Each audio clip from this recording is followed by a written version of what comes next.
Weekends బయటకెళ్ళకుండా ఎలా complete అవుతుంది? Sunday evening అలా కొంచెం రిలాక్స్ అవుదాం, రిఫ్రెష్ అవుదాం అని చెప్పేసి ఇందిరానగర్ వెళ్ళామనమాట. ఈ వాకింగ్ స్ట్రీట్ కోసం చాలా రీల్స్ చూసా. సో, సరే ఒకసారి వెళ్దాం అని చెప్పేసి వెళ్ళాం. క్యూట్ ఉంది, చిన్నగా ఉంది. అక్కడ ఫోటో బూత్స్, ఫుడ్ స్టాల్స్ ఇవన్నీ ఉన్నాయి. బట్ చాలా క్లోజ్ ఉండే మేము వెళ్ళినప్పుడు. అండ్ ఇంకా దగ్గరలో ఉన్న షవర్మా తినేసి నెక్స్ట్ చర్చ్ స్ట్రీట్‌కి వెళ్ళామనమాట. మంచి హ్యాపెనింగ్ ప్లేస్ కదా అది. సో, ఇంకా సండేస్, వీకెండ్స్ అయితే ఇంకా రష్ ఉంటుంది.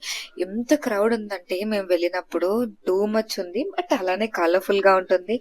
అండ్ చాలా ఫుడ్ స్టాల్స్, చాలా షాపింగ్ స్టాల్స్ గూడా ఉంటాయి. సో, షాపింగ్ లవర్స్‌కి కూడా బెస్ట్ ప్లేస్ అనమాట. సో, ఇంకా ఫుల్ తిరిగి ఎగ్జాస్ట్ అయిపోయామని చెప్పేసి అలా థిక్ షేక్, సోడా ఇవన్నీ తీసుకున్నాం.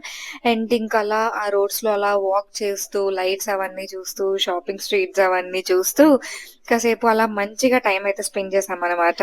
ఇక్కడ స్ట్రీట్ షాపింగ్ ఉంటుంది. అలానే పెద్ద పెద్ద మాల్స్ ఉంటాయి. పెద్ద హోటల్స్ ఉంటాయి. రెస్టారెంట్స్ ఉంటాయి. అండ్ అలానే చిన్న టేబుల్స్ వేసుకొని సేల్ చేసేవాళ్ళు గూడా ఉంటారు. సో, ఇలా చాలా కలర్‌ఫుల్‌గా ఉంటుంది. మంచి గో టు ప్లేస్ అనమాట. Thanks for watching. సబ్‌స్క్రైబ్.